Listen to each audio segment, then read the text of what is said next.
Oh, it's jolly nice of you. Hello, dead soldier. Seen plenty of those in my time.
Hello, everybody.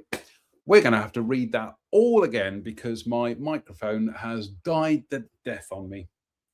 Actually, no, we won't. We'll get to the end of this chapter and then we'll reread that. Ouch. We'll reread that on another night. So, ouch. Just got bitten by my Godzilla bottle opener. So, I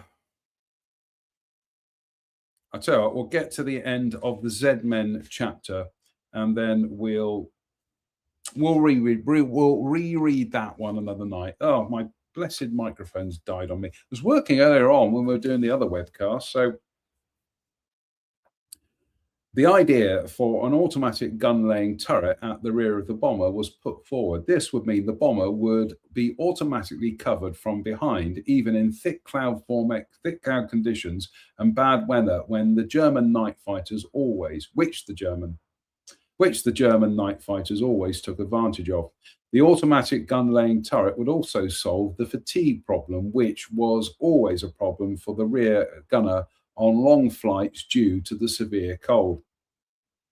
I don't get it, Bruce. Why do you put commas in where they don't need to be? Many rear gunners ended up with frostbite. During the winter months, it was extremely cold, often minus 60 centigrade outside. So the automatic gun-laying turret was very welcome, for it did away with the need for a rear gunner. Yet the bomber was fully guarded from the rear, and much better for the automatic gun-laying turret, and much better. Should be a comma in there, Bruce. And, comma, much better. Yeah. For the automatic gun-laying turrets were to be equipped with 0.5 Brownings, giving more power and greater range than the standard .303 guns fitted in all other RAF rear turrets. Certain bombers in selected squadrons, number 61 being one, were to carry out trials for a given period before putting fully into squadron service. The idea was for these special turrets to be operated by a radar device, no gunner being involved.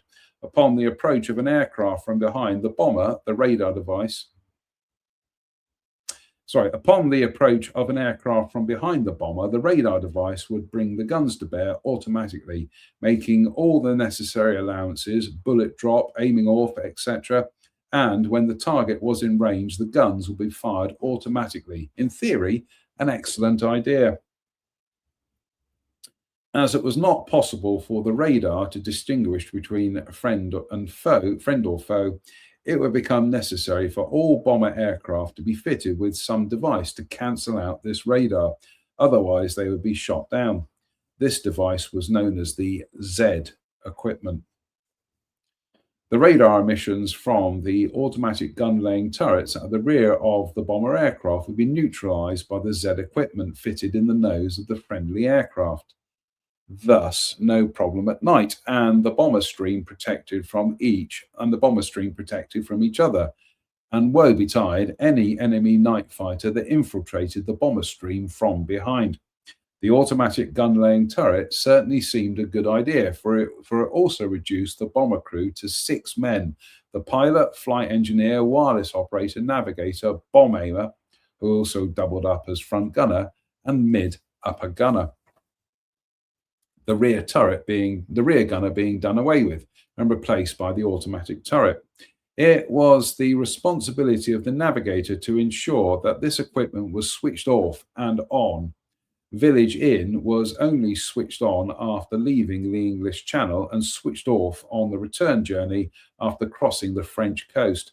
This operation was entered in the navigator's logbook.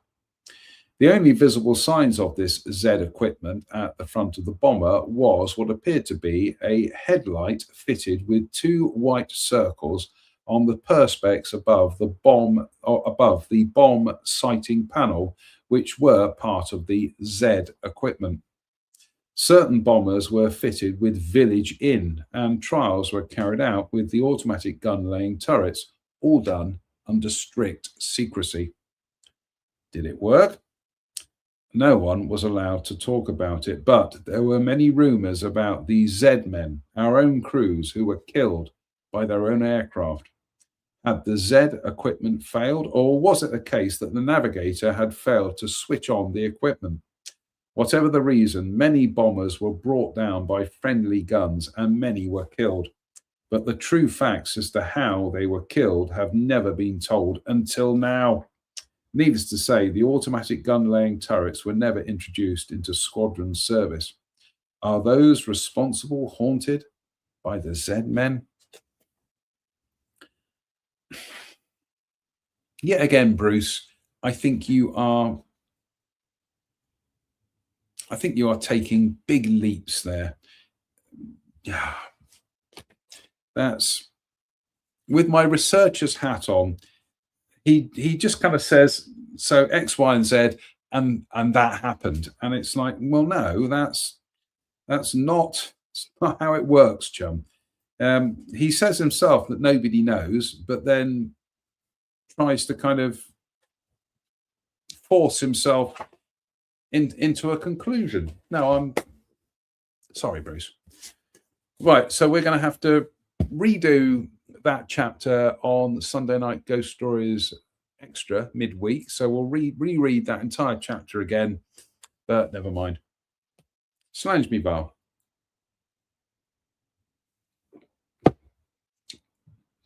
Oh, lovely. So this is this Highland Earl. Smells nice.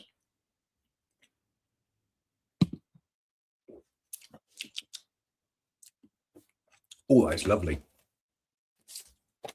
Oh my goodness me, that is delicious. Right, I think the last for Ghost Stations 3. So I'm just marking the page so I can remember I've read this one. So we've gone back to chapter 1 because we'll just dip in and out of this one. So chapter 1, no beginning, no end, a bit like this show. Do you believe in ghosts? Do you believe in flying saucers? As Beaumarchais, 1732 to 1799, said, it is not necessary to believe things in order to reason about them. Since the publication of Ghost Stations and Arg, I'm not kidding, folks, his second book, which should have been called Ghost Stations 2, was called Arg. In fact, it's here, it's down here.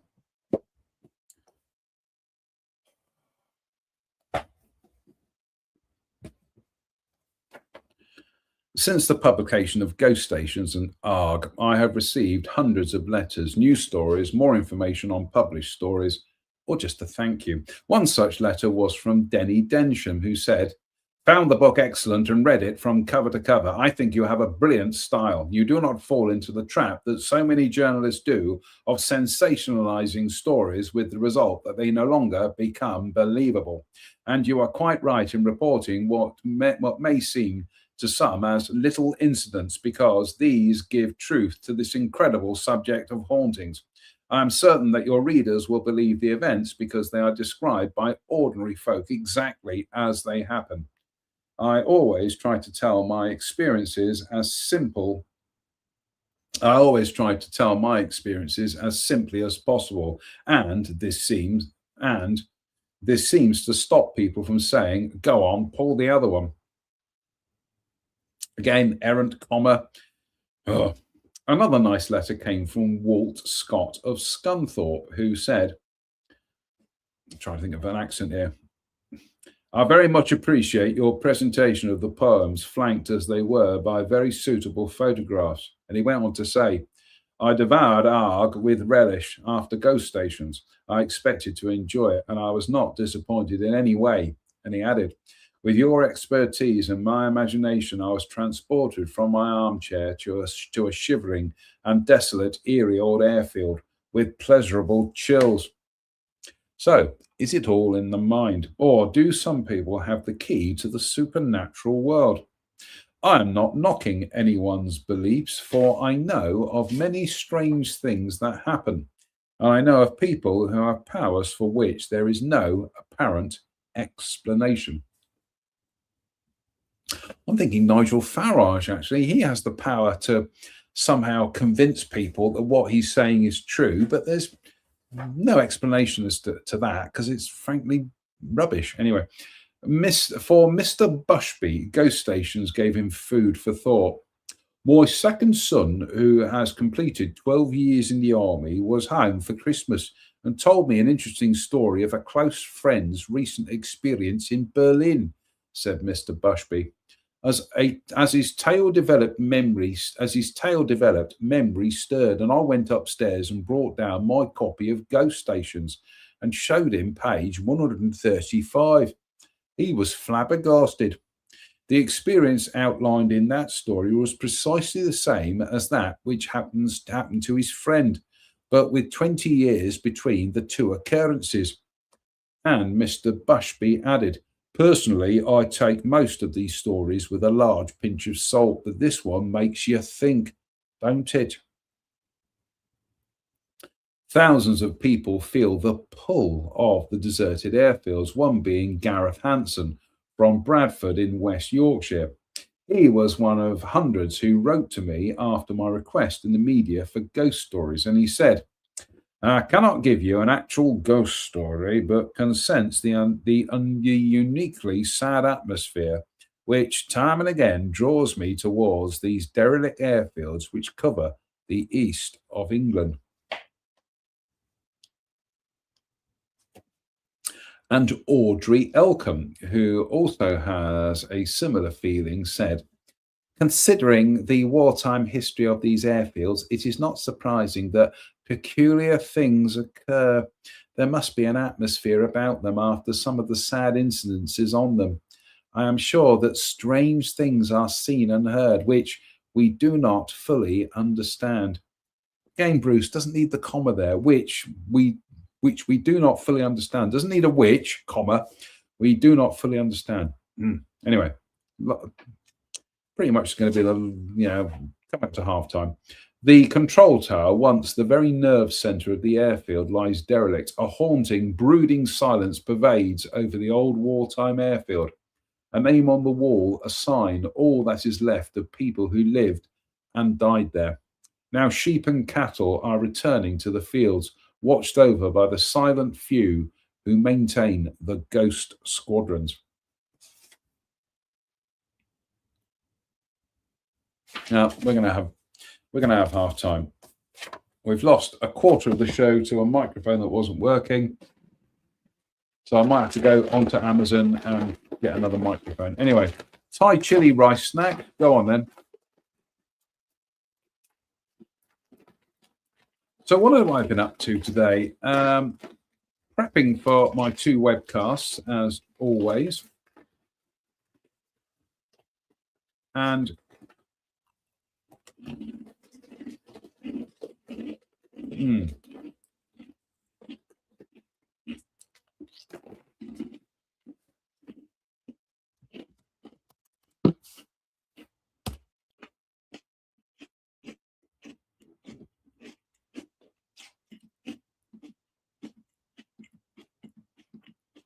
I did go shopping with my dear friend Anne this afternoon.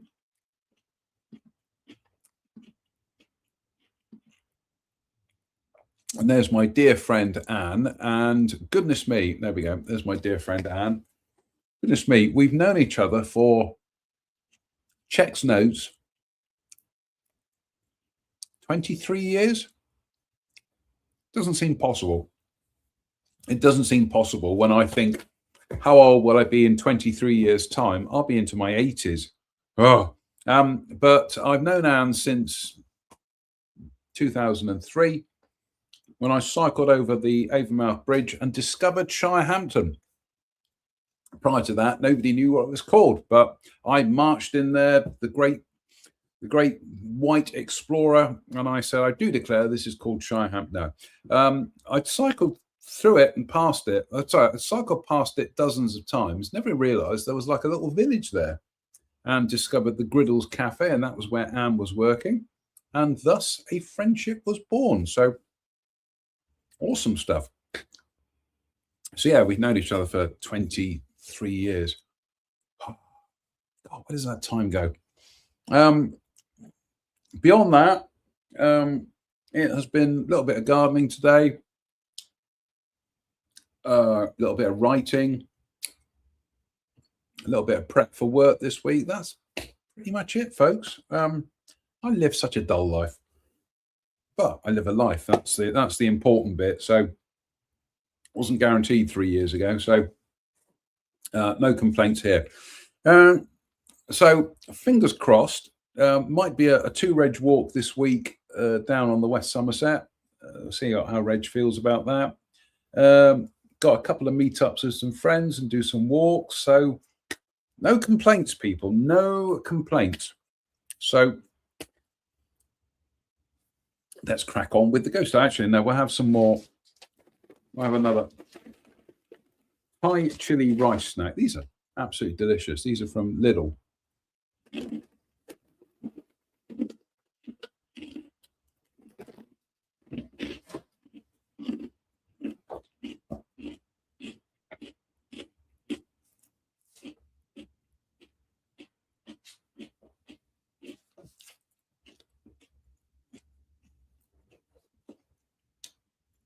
In the magnificent Rush beer glass, courtesy of friends Kirsten and Steve in the United States. God bless the pair of you.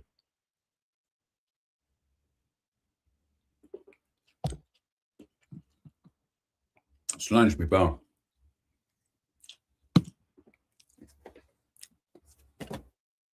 But a presence was not only on the old airfields. The haunting atmosphere crept into buildings used by air crews. At the Blacksmiths Arms, the bombers, at Seaton Ross in Yorkshire, which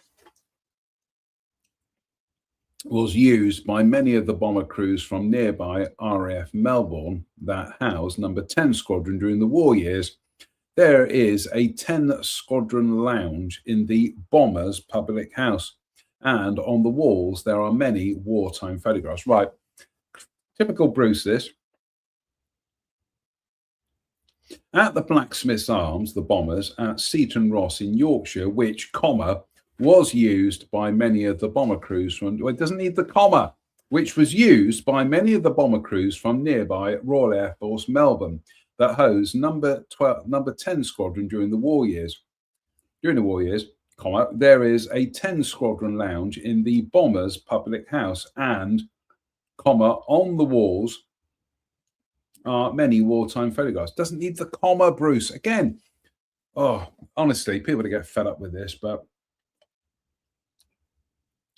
does your head in.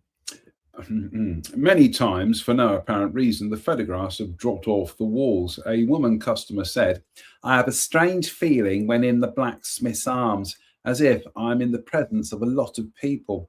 Yet every time she gets this feeling, the pub is empty." The wartime airfield at RAF Melbourne has long since crumbled into oblivion and very few buildings remain. Only one hangar remains on the old airfield, haunted by an airman dressed in wartime flying kit. The ghost airman has been seen in the hangar many times. The old Melbourne control tower stands derelict and forgotten, as if guarding the ghost squadrons. But the old control tower at Thorpe Abbotts now has a new lease of life. There is an exhibition room and a little chapel, and one who paid a visit in June 1988 was Audrey Elcombe. She took some photographs inside, was amazed by the results. At the time of my visit in June, this tiny chapel section was very dark, as they had yet to fix a light up over the panel with the cross, said Audrey. I could not see it properly when I stood up to take a photograph and thought, and though using the flash, I had not expected it to come out other than a dark blur. Amazingly, the one taken in the tiny chapel came out the best, as if there had been flood lighting in the room, with all the detail of the books lying there and the cross shining. Many people of all walks of life have claimed to have seen a ghost or had a strange encounter with the supernatural world. See, something again. Many people, comma, of all walks of life have claimed. So you're going to put a comma in there. Many people, comma, of all walks of life, comma, have claimed to have seen a ghost or had a strange encounter. So when you read it, you can take that section out. Many people have claimed to have seen a ghost or had a strange. That, Bruce, that's why we use commas. Singer Cilla Black claims to have a ghost of a young girl who disappears when she tries to talk to her. And a psychic BBC engineer once told Gloria Hunniford that a ghost of a friendly old woman followed her everywhere. Obviously not a guardian spirit, as in the case of Audrey Elcombe, who has a guardian angel, as told in the story Guardian Angel. And she said, "I do believe Pilot Officer Joseph is my guardian angel." Was that the accent we used? I can't remember.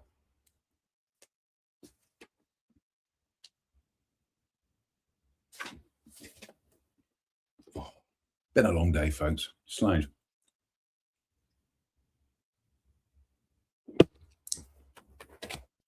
Oh, so this is part deux of tonight's beers. Slange. And it's the Abbey Saint Pierre, St. Peter's Abbey, Abbaye Saint Pierre, Belgian Abbey beer, blondie beer, 6%.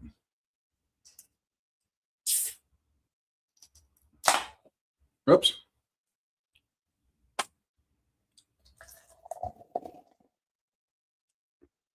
What are we having for supper tonight, Derps? We're having a lovely salad, aren't we? We've got it all prepped downstairs.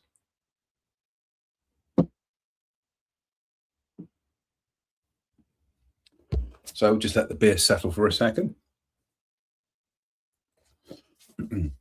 Many people, I read that bit. Obviously, I read that bit as well.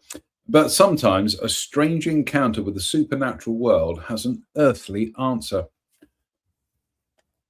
Oh, the beer burps at 40 minutes and 14 seconds. There we go. I do apologize you had to witness that, but it's a condition of the show. But sometimes a strange encounter with the supernatural has an earthly answer, as Archie Pratt found out, or did he? He was on guard duty at the Royal Air Force Central Flying School at Upavon in Wiltshire in August 1939. It was one of the loneliest airfields in the United Kingdom at the time, he said. I was on the midnight watch and was really charmed with the clarity of the air. I had been watching the odd train going through the valley with the wartime blue lighting in the carriage windows with just a faint echo of the train drifting up. I was suddenly brought to life by heavy breathing, and a massive bull suddenly loped into my vision. I was glad of the moonlight, for all lights were forbidden, and I greeted him with a "Hello, mate." He charged the fence, almost touching me, and I made a quick getaway. As I approached a similar fence with another similar bull, I had evidently walked in a complete circle, but I was puzzled by the shadow of another RAF guard. This puzzled me, as I had seen the other guard's shadow walk right across the white bull, and as the moon was still in front of me, I decided that I would be safer in the guard hut. I had a mug of cocoa and confided in the corporal what I had seen. I had a mug of cocoa and confided in the corporal what I believed I'd seen. He grinned and said, "Keep it to yourself. That's an order." Was it a ghost? Archie Pratt was not sure, and it did make him think that it might have been a ghost, but one expects to see things even if they are not there. However, in the case of Stephen Loudon, it was not seeing, it was feeling. Having recently worked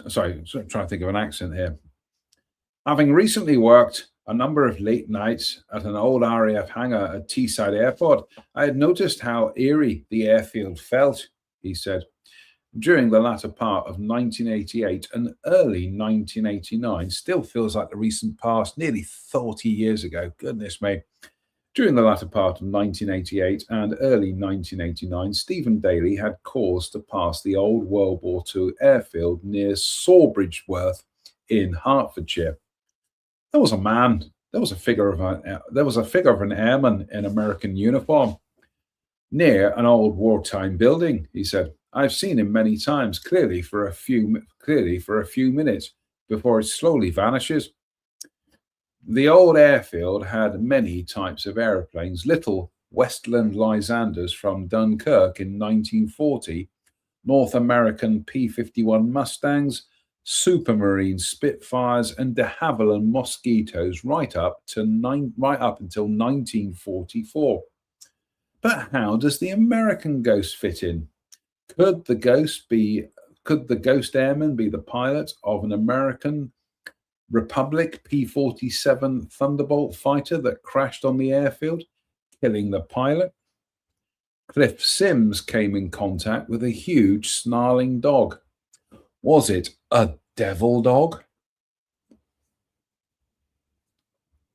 He has told the story to many people. They all say it was not meant for me to go into that. Sorry, they all say it was not meant for me to go in that building, he said. Why? He does not know. You can read his account in the chapter Devil Dogs. Sorry, was it the Devil Dog? I didn't read that properly.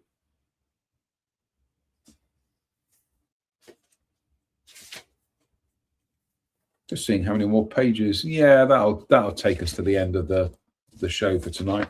Right, let's try a bit of the St. Peter's Belgium Blonde. Oh, that is lovely. Thank you, Home Bargains. I absolutely love your beers. In fact, when I was with Aldi this afternoon with friend Anne, I did purchase some more of the coffee stout and the chocolate stout as well. So that will be drinks for midweek. And in fact, I may go on and resubscribe to the subscription beers because we're coming towards the end of, well, this is the last one tonight. So, Dead Soldier and Run VT. Oh, it's jolly nice of you. Hello, Dead Soldier. Seen plenty of those in my time. Oh, lovely. I got to say, I've been listening to the Smirsh Pod podcast about the 1960? 60 or 62? I'm sure it's 1960. Film The Day the Earth Caught Fire. Now, I'm sure it's 1960. Not The Day the Earth Stood Still, which is a brilliant film. 1961. There we go. So I remember seeing it as a kid and enjoying it. And I remember watching it on BBC Two. God, this is 1987. So this was literally a few days after the infamous hurricane of 1987. And there is a sequence in The Day the Earth Caught Fire where there is a hurricane in London. And I remember thinking to myself, goodness me, that's pressing, isn't it? Anyway, Smirsh Pod have been covering it on their show with the excellent Toby Haydock talking about it. And I messaged Toby today to say, God, I really enjoyed Day the Earth Caught Fire. And we had a nice conversation today talking about the film because he loves it. He loves it for the same reason I love it. Absolutely brilliant film. I can't wait for my mate Drew to come up so we can watch it again because we watched it the last time he was up here. Just a brilliant film. Edward Judd, Janet Monroe, should have been huge stars. Janet Monroe sadly died not long after the film was released. Alcoholism. Edward Judd should have had a stellar film career. Was a pain in the ass to work with, apparently. Anyway, people are saying that could describe you, JM. Right. The rich and the famous have their ghosts. Wacko Michael Jackson claims to have seen the ghost of John Lennon, and former Beatles drummer Ringo Starr stunned British television viewers when he said he had twice seen the ghost of John Lennon. Singer and actor David Essex claims also to have seen a ghost, a man dressed in 17th century clothes warming himself by a fire. The eerie experience happened while staying overnight at a recording studio in Oxfordshire. He woke up to see the grey ghost at the end of his bed. It is interesting to note that the ghost stood warming himself by a fire. Very, very strange. A fire. Just like the 5 Navy ghosts who stood warming themselves around a red hot stove in the story of the Cullum and Newnham ghosts. How very strange. It also happened in Oxfordshire, and another ghostly happening around a red hot stove was at RAF Methwold, an experience by Alec Gibson. See the story, The Hauntings at Royal Air Force Methwold. Methworld, more like. The ghostly experience has had a lasting impression with David Essex, so much so he has written a film called The Holy Ghost, in which he will play a priest possessed by a ghost. Let's look that up, shall we? Was that film made? Let's look it up, shall we? So, David Essex.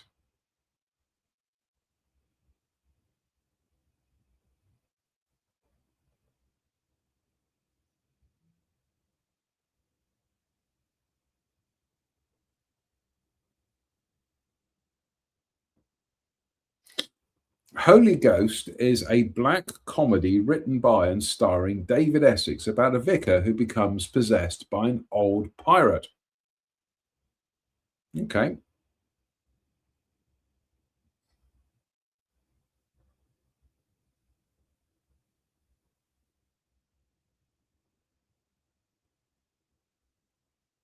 So we can find it on Wikipedia.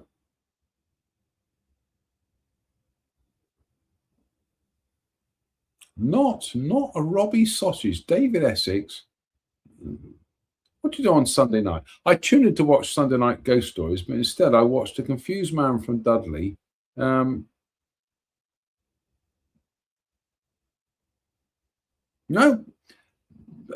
it's not listing anything about it, so we'll have to look that up afterwards.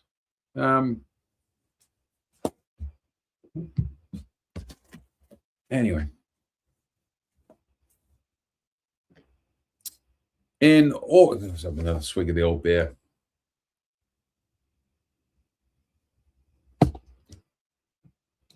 Slouch. Incidentally, I do have a book that I bought the other week in Monmouth, I think it was. I've forgotten what it is. So, perhaps we'll do that on Wednesday. We'll have a look at that half-time. Anyway. In August 1988, medium Rosemary Brown, perhaps she's a small, said that spirits usually give her a break on Sundays. She is renowned for her claims of contact with famous composers from the spirit world, Beethoven and John Lennon, to name just 2. She claims that there are 7 spirits who, turns page, the beer burps again, do apologise, who visit her South London home and dictate compositions to her. Are they the same ghosts that paid a visit to David Essex? And film star Elizabeth Taylor said her favourite mansion in the millionaire's playground of Puerto Vallarta in Mexico is haunted by the ghost of Richard Burton. There were many rumours about Liz and the haunted mansion, but was it a ghost? Or was Liz just haunted by the memory of the man she truly loved, despite twice married and twice divorced? Ghosts are a serious business, so serious that they had a mention in the Lords in January 1989 during a debate to build a link road across the site of the Battle of Naseby, about 20 miles south of Leicester. A warning came from Baroness Strange, who said, "The battlefield was known to be haunted." Lord Brabazon of Tara, Transport Under Secretary, replied, "It all depends on whether one believes in ghosts." Was he just saying that because the battle was won by the parliamentarians? The battle took place on the 14th of June 1645 between Cromwell's Parliamentary Army under Sir Thomas Fairfax and the Royalists under Prince Rupert. When the new road is complete, will the government put up a ghostly warning sign? Road authorities at Lillehammer in southern Norway have put up such a sign to warn motorists of a haunting hazard, ghost crossing. The red and white sign with a picture of a ghost warns drivers of a supernatural hazard, which some workers claim exists near a highway department holiday cabin. Let's look that up, shall we? Let's look that up. Ghost road sign. Lily, oh goodness me.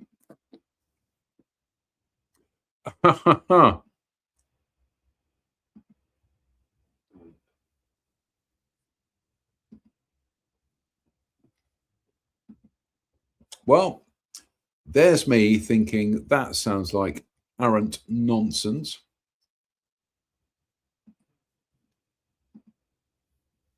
Share screen. Here it is, folks.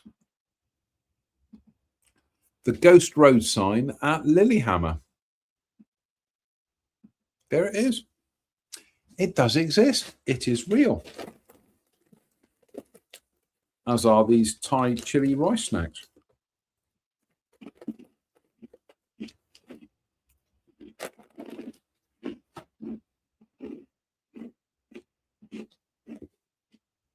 There we go.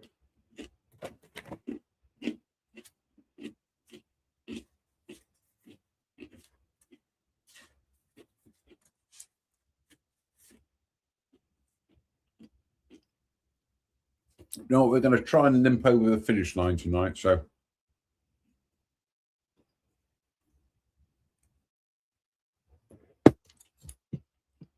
It's nice.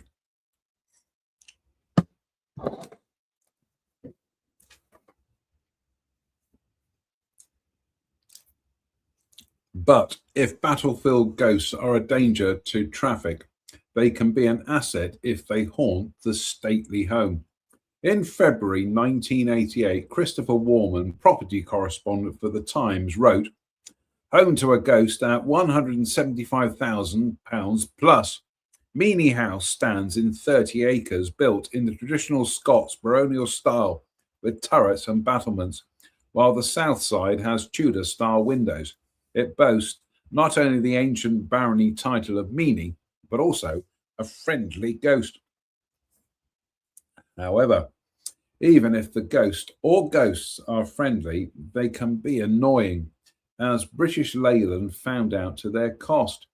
Just like Rothmans International Tobacco, who set up a management training centre in Newnham Mansion, see story The Column and Newnham Ghosts, British Leyland thought it was a good idea to set up a training college at Studley Castle in Worcestershire. And like Newnham Mansion, Studley Castle is haunted. A phantom lady walks the corridors, moaning and groaning. But a haunted house was not for actress Susanna York. And when she found out it was haunted, she did not buy it. Susanna has played in many war films. The Battle of Britain. Actually, Bruce, it's not the Battle of Britain. The television series Winds of War and We'll Meet Again. A trooper in films, but not against the ghost. Susanna fell in love with a beautiful manor house with its own drawbridge and moat, set in the peaceful Essex countryside. But Unbeknown to Susanna, the manor house was haunted by the ghost of a woman who killed herself by jumping out of one of the windows. Susanna spent a night in the manor and awoke feeling very cold. An invisible force was blocking her, and she fainted with fear. Fear. We thrive on fear. It is now boom time again for flying saucers and unidentified flying objects, UFOs. See chapter Flying Saucers, Fact or Fiction. Oh. We are coming up towards the end of this, but this next bit, I love this next bit. Slide. And in the magnificent United Federation Appliance shot glass, again, courtesy of viewers Kirsten and Steve in the United States, your good health. Oh, I'm going to definitely try some more of these Scotch whiskies, actually. Very nice. It all started in the 1950s with mass publicity from the media. Then came the eerie and provocative Quatermass series on BBC television. The basic idea for each being invasion from outer space. All excellent. I agree with Bruce there. All excellent. But the best of the series was Quatermass and the Pit. I'm with you there, Bruce. Why? It drew on demonology and an occult lore, fear. Just like H.G. Wells in his War of the Worlds, Martians are involved, and it showed man's irrational hatred and destructive urge. All this interwoven with science fiction gave a haunting half hour. No complaints from me, but I think the film is better. Man has always sought to thrill his mind. The best storybooks are mystery thrillers. The more violent, the more gripping for the reader. A classic example is Edgar Allan Poe's Murders in the Rue Morgue. Never gonna find it. Murders in the Rue Morgue, 1841, the foremost writer of macabre fiction. Intellectual brilliance. Thank you. Intellectual brilliance was introduced by Sir Arthur Conan Doyle with the creation of the Sherlock Holmes stories. The ghost hound mentioned in the story, The Hauntings at RAF Methwold, gave Conan Doyle the inspiration for The Hound of the Baskervilles. The ghost hound mentioned in the story, The Hauntings at RAF Methwold, gave Conan Doyle the inspiration for The Hound of the Baskervilles. Well, given that when Conan Doyle wrote The Hound of the Baskervilles, the Royal Air Force did not exist. Bruce, that's quite a stretch of the imagination. The first terrestrial globe was made in 1492 at the request of the Nuremberg City Fathers, and globes soon became a symbol of the inquiring mind, calling occupants in space. 1988 proved to be the year for Ghostbusters. No, I think 1984 was, mate. The film Beetlejuice seeded the inquiring mind. Do you believe in ghosts? So you do believe in ghosts, or do you? Many people in America do, and having cut their teeth on Beetlejuice, thousands of American Ghostbusters invaded Great Britain to smoke out witches in Lancashire, the ghosts in Stratford-upon-Avon, and the phantom children in York. Bruce, you have gone mad with commas here. And, comma, having cut their teeth on Beetlejuice, comma, thousands of American Ghostbusters, comma, invaded Great Britain, comma, to smoke out witches in Lancashire, comma, the ghosts in Stratford-upon-Avon, and, comma, the phantom children in York. Doesn't need all those commas. Oh. What about all the ghost squadrons on all the old wartime airfields? And the cost of the ghostly holiday was £666. The devil's number. What a chilling thought. We are coming towards the end here, but we are going to have some more Ice Gert Hungry.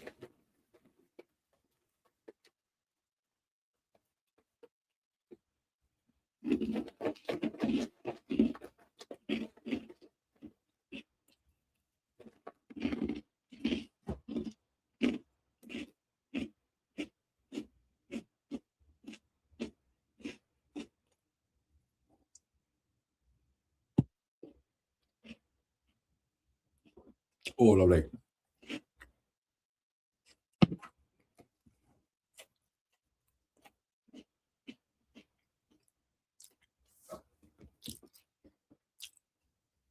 In 1988, a ghostly appeal was made to Mansfield Council by Mr. Simon Alexander, a clairvoyant who says that the ghostly figure of a young girl frightening many late night drivers in Sherwood Forest, Nottingham, is the ghost of a servant murdered 150 years ago, and has asked the council to erect a memorial in place of the original one which disappeared.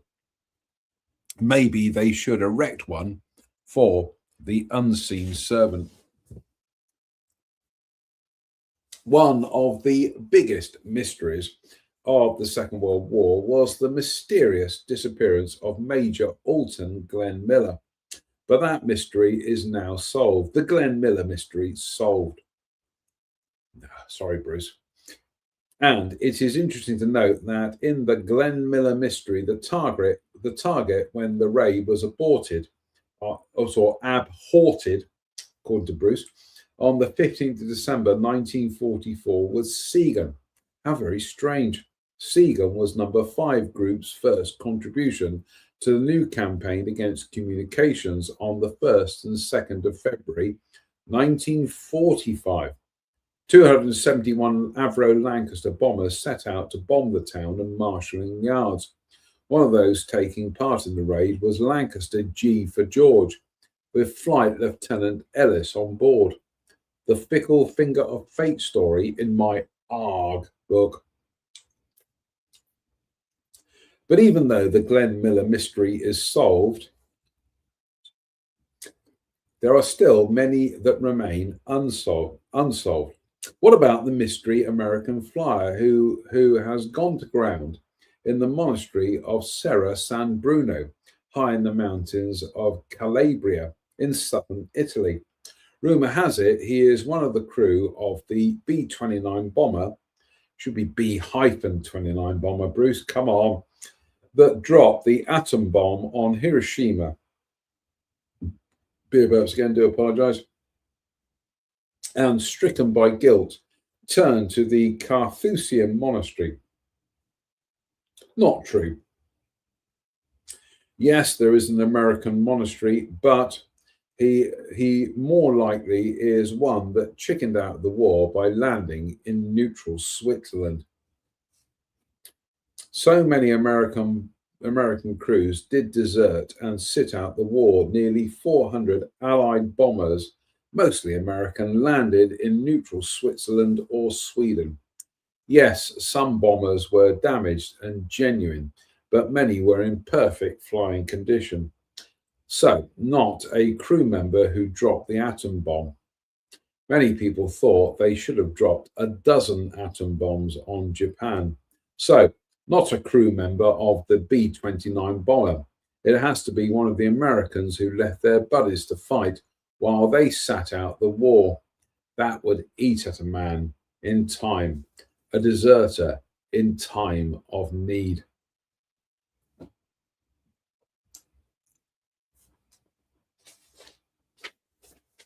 Oh, God. Bruce, you make this hard work, mate. Slides me warm.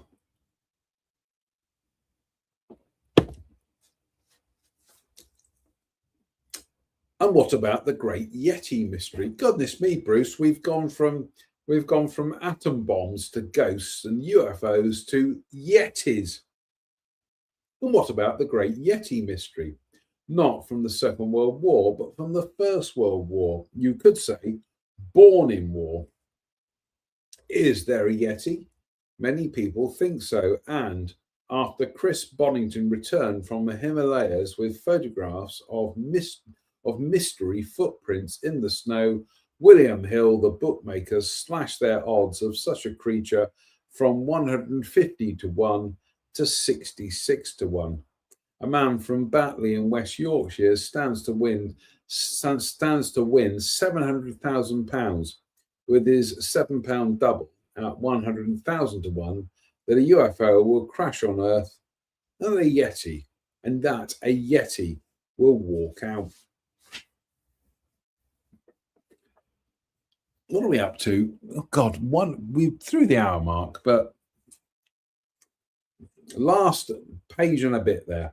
But the spooky beast is just a figment of the imagination and invented in 1916 by a British Army officer, Lieutenant Daddy Newman. The Yeti myth was in one of the spooky stories which he wrote in an Indian newspaper. In 1988, evidence to back up this claim was published in the Punjab Frontier Force Association's magazine. The new evidence comes in a letter from Lieutenant Newman to a brother officer, and the letter says, "It is a figment of my imagination, old boy. The Tibetans believe in ghosts, which they call Yetis. So I have invented the abominable snowman." Lieutenant Colonel Ivor Edward Stewart, editor of the PFFA magazine, said, "Bruce, what is the PFFA magazine? Just give us some context." There is no doubt in my mind Newman was speaking the truth. His word we must take, for Newman and the officer who received the letter are now dead. But mountaineer Chris Bonington, who led a team through the Himalayan footlands, but mountaineer Chris Bonington, who led a team through the Himalayan foothills in 1988 in search of the Yeti, quickly sprang to defend that it was out there and cried down the new evidence. "This is nonsense," he stormed. The Yeti does exist. There's too much evidence. Too many sensible people have seen the creature. It's an ape-like beast with long reddish hair. What Chris Bonington says is all very well, but let us remember those two innocent sisters who saw and photographed fairies at the bottom of their garden. Many sensible people believed them for a long, long time. Oh, Bruce, that's a stretch. Sorry, I'm going to have some more rice snack mix. What are we up to? Yeah, almost time for some supper, Derbs.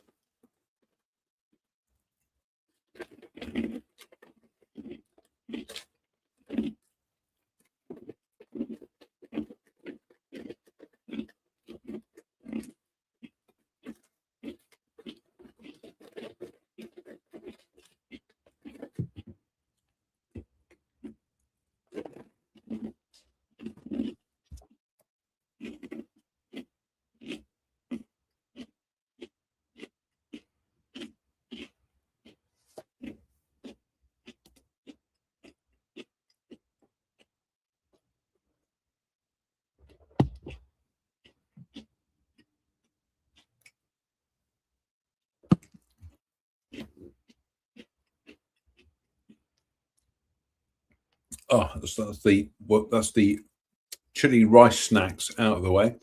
And more recently, the mysterious deaths of the 6 Marconi scientists who had all died in very mysterious circumstances over the past 2 years.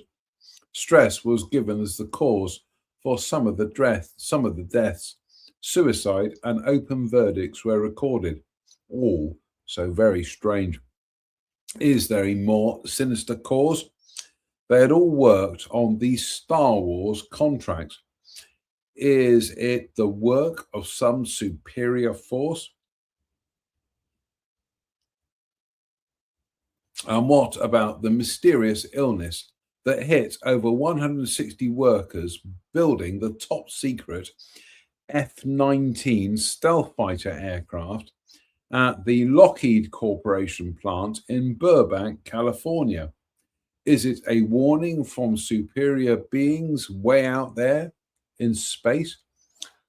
Well, we now know that the supposed F-19 was actually the F-117.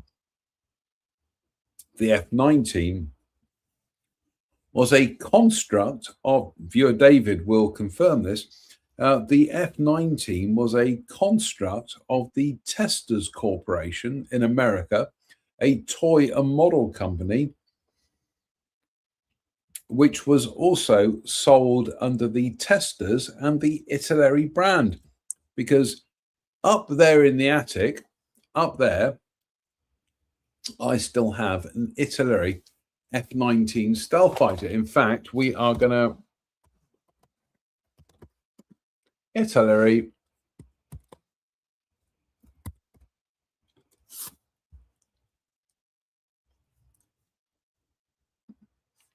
So for those of you with long enough memories,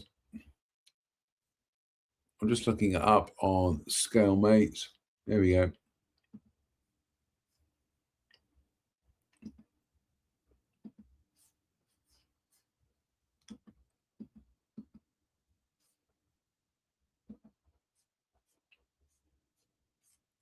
That's not the one I'm looking for.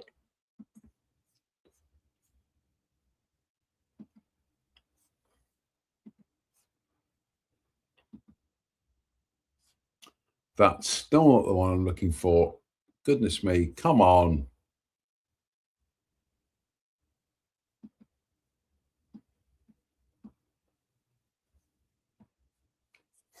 Let's just do it.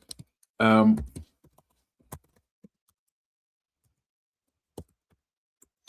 it on Sunday night. I tuned in to watch Sunday Night Ghost Stories, but instead he got absolutely hung up on trying to prove some kind of nonsense. So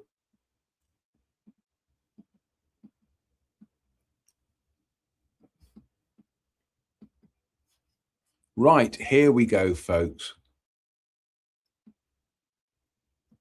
So the F-19, because at the time people were convinced that there was a stealth fighter within the United States Air Force, the missing gap in the nomenclature was the F-19, which was what this was. So there we go. The Italian model kit company, Italeri, released this plastic kit of the F-19, which kind of fitted in with the missing link for the American numbering system. You had the F-14 Tomcat, the F-15 Eagle, the F-16 Fighting Falcon, the F-17 Cobra became the F-18 Hornet. What was missing between the F-18 Hornet and the F-20 Tiger Shark? The F-19, which is what Italeri came up with. But no, it turns out the F-19 was in fact the F-117. But anyway, that was a nice little tangent we went down. Anyway, let's have another swig of the old beer. Right. Oh, lovely. It's nice. Last chapter for tonight. Just what is beyond the Southern Cross? To look into the dark night sky, one sees the galaxy as it was hundreds of light years ago. In a way, one is looking at the past. To look into the night sky and in space, the world of aliens and flying saucers. Again. To look into the night sky and in space, the world of aliens and flying saucers. Are they beyond the Southern Cross? Is the universe friendly or unfriendly? All the beer verts do apologize. There had to be a reason why man was given so many weapons to fight with. And I do not mean bows and arrows or guns and tiger tanks or Lancaster bombers. The greatest weapons are imagination, which some people call vision, courage, and fear. Real fear is a defense. Man's instinctive fears are as strong as ever, and it is important to remember that fear is a defense, and not to let old fears gather, not to let old fears gather together, which then become phobias. Tell me about it. One needs a tangible threat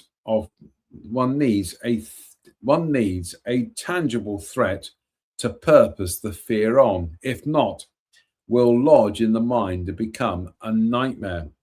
When the mind is confused and troubled, the devil is always standing by. Well, which one is the devil? So, tonight, look up into the night sky and gaze into the mystical realms of the stars. Realize that fear. Or is it the time when psychic forces take over? Listen. Is it the wind or an alien sound? Is it a call from outer space? Calling planet Earth.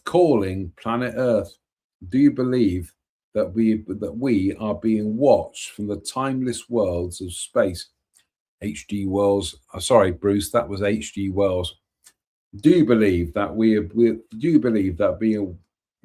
get your teeth in, JM? Do you believe that we are being watched from the timeless worlds of space? Do you believe in a time zone? Are there superior minds and psychic forces across the timeless gulf of space? Do you believe that there could be life on other planets? As you gaze into space, you will see the past, present, and future all in one. Stars die. Stars are born. Stars die. No beginning. No end. Bruce, that is well put. I think that definitely deserves a...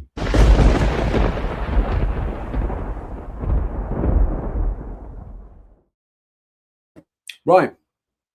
So next time we'll reread the missing section that we lost tonight because my microphone wasn't working. We'll also go on to Amazon and buy another microphone. Might be worth it. So cheers, me beers. / I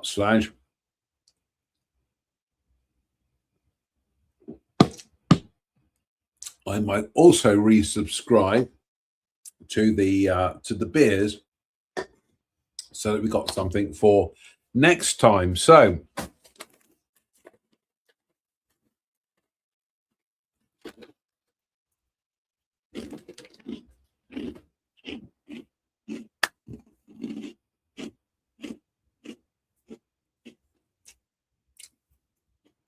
that's it for tonight, folks. Oh my goodness me, you've had an hour and 21 minutes of quality entertainment, he said.